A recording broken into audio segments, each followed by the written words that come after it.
नमस्कार. आज आपण 8व्या व 9व्या श्लोकाचा एकत्रित अर्थ जाणून घेणार आहोत. कर्म करण्याविषयी कर्मयोगाची चर्चा करून आता भगवान पुढील 2 श्लोकात सांख्ययोगाच्या साधनासंबंधी विचार सांगत आहेत. श्लोक 8.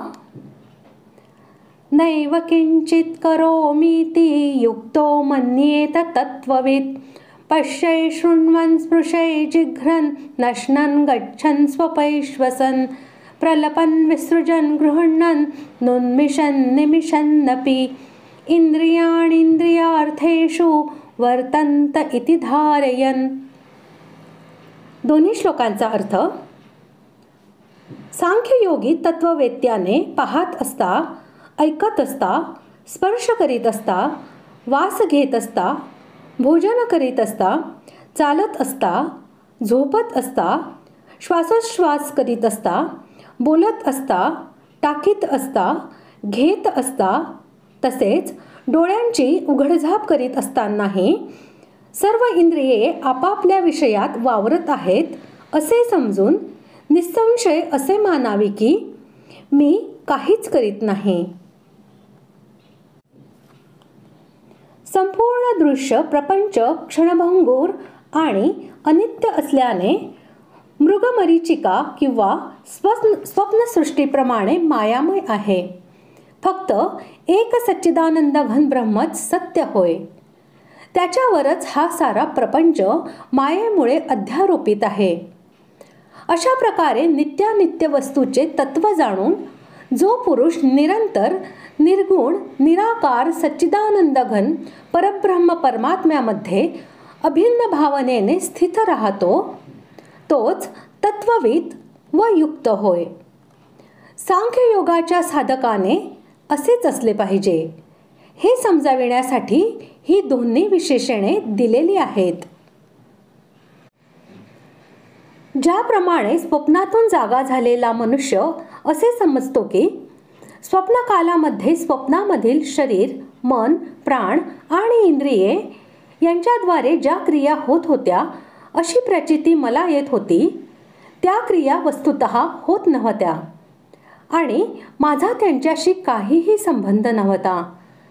त्याप्रमाणे तत्व समजून घेऊन निर्विकार अक्रिय परमात्म्यामध्ये अभिन्न भावनेने स्थित राहणाऱ्या सांख्ययोग्याने सुद्धा ज्ञानेंद्रिये, कर्मेंद्रिये, प्राण आणि मन इत्यादींच्या द्वारे लौकिक दृष्टीने केल्या जाणाऱ्या पाहणे, ऐकणे इत्यादी सर्व क्रिया करीत असताना असेच समजले पाहिजे की ही सर्व मायामय अशी मन, प्राण आणि इंद्रिये ही आपापल्या मायामय विषयात व्यवहार करीत आहेत.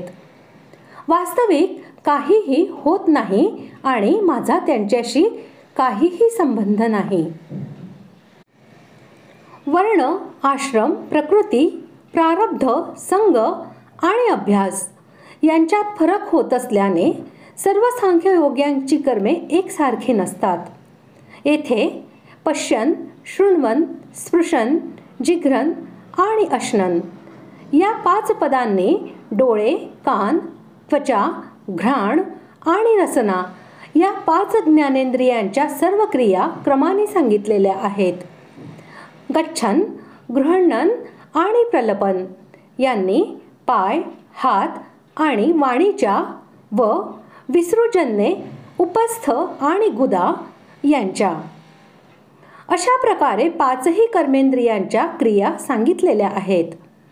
श्वसन हे पद प्राण, अपानादी 5ही प्राणांच्या क्रियांचे बोधक आहे. तसेच उन्मिषण, निमिषण ही पदे कूर्म इत्यादी 5ही वायुभेदांच्या क्रियांची बोधक आहेत आणि स्वपन हे पद अंतःकरणातील क्रियांचे बोधक आहे. अशा प्रकारे संपूर्ण इंद्रिये, प्राण व अंतःकरण यांच्या क्रियांचा उल्लेख असल्याने स्वतःचा वर्ण, आश्रम, प्रकृती, प्रारब्ध आणि संग यांच्या अनुसार शरीरनिर्वाह व लोकोपकारार्थ शास्त्रानुकूल खाणे पिणे, व्यापार, उपदेश लिहिणे, वाचणे, ऐकणे, विचार करणे इत्यादी सर्व क्रिया सांख्ययोग्याकडून होऊ शकतात. जर स्वरूपात कर्तेपणा नाहीच तर क्रिया कशा आणि कोणाकडून होत आहेत? या प्रश्नाचे उत्तर देत असताना भगवान म्हणतात की संपूर्ण क्रिया इंद्रियांद्वारा इंद्रियांच्या विषयामध्येच होत आहेत. येथे भगवंतांचे तात्पर्य इंद्रियांचे कर्तृत्व दाखविण्यात नाही तर स्वरूपाला कर्तृत्वरहित म्हणजेच निर्लिप्त दाखविण्यात आहे. ज्ञानेंद्रिये, कर्मेंद्रिये, अंतःकरण, प्राण, उपप्राण इत्यादी सर्वांना या ठिकाणी इंद्रियाणी पदाच्या अंतर्गत घेतले गेले आहे. इंद्रियांचे 5 विषय आहेत: शब्द, स्पर्श, रूप, रस आणि गंध. याच विषयात इंद्रियांचे वर्तन होत असते.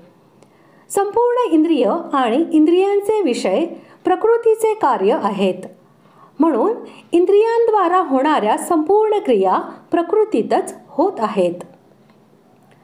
गुणांचे कार्य असल्याने इंद्रिये आणि त्यांच्या विषयांना गुणच म्हटले जाते. म्हणूनच गुणच गुणात वर्तन करीत आहेत. गुणाशिवाय दुसरा कोणीही करता नाही.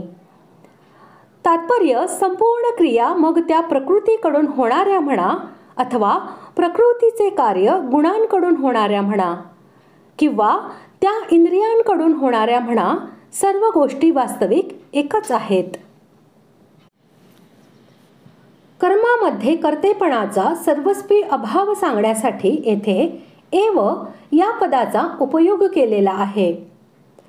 सांख्ययोग्याने कोणत्याही अंशी कधीही स्वतःला कर्माचा कर्ता मानू नये असे याचे तात्पर्य आहे.